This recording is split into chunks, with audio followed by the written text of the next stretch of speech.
अस्सलाम वालेकुम व्यूअर्स, कैसे हैं आप? उम्मीद है कि आप खैरियत से होंगे।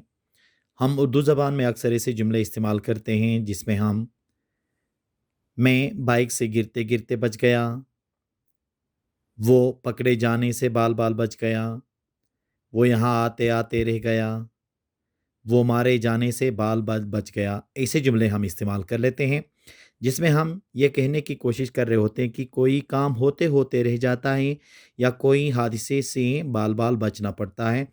तो इन जुमलों को जब हम इंग्लिश में ट्रांसलेट कर रहे होते हैं, तो वो कौन-सा स्ट्रक्चर इस्तेमाल कर लेते हैं, वो आज के इस लेक्चर में तफ़सीलन डिस्कस कर लेंगे। तो आइए शुरू कर लेते हैं।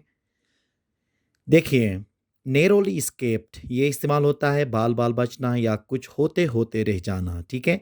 कुछ ऐसे काम भी होते हैं जो हो गए कहते हुए फिर एकदम से क्या होता है वो रह जाते हैं या कोई बाल-बाल किसी हादसे से बच जाता है।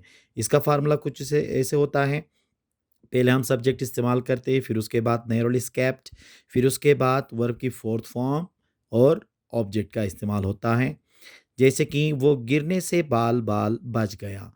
वो गिरने से बाल-बाल बच गया, इसको इस तरह से भी कह सकते हैं कि वो गिरते-गिरते बच गया। वो गिरते-गिरते बच गया।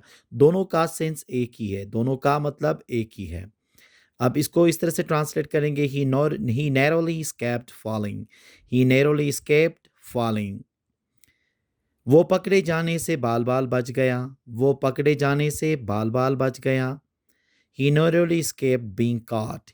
He narrowly escaped being caught. मैं बाइक से गिरते-गिरते बच गया। मैं बाइक से गिरते-गिरते बच गया।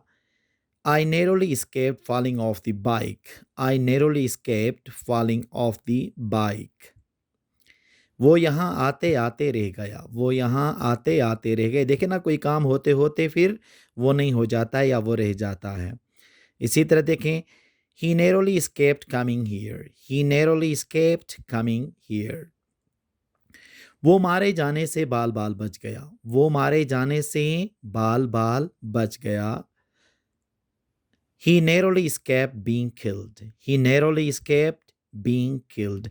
तो narrowly escaped हम उस वक्त इस्तेमाल करेंगे या कोई काम होते-होते रह जाता है या किसी हादसे से बाल-बाल जब बच जाते हैं, तो ये narrowly escaped को हम इस्तेमाल करते हुए ऐसे जुमलों को आसानी से ट्रांसलेट कर सकते हैं। तो आप इनकी प्रैक्टिस कर लें अपनी ये इंग्लिश लैंग्वेज के अंदर, ठीक है? बार-बार प्रैक्टिस कीजिए और इसको लिख लीजिए, इसके जुमले बनाइए, तो ये आसानी से आपको याद हो जाएगा। उम्मीद है कि आज का ये लेक्चर आपको पसंद आया होगा। Thank you very much.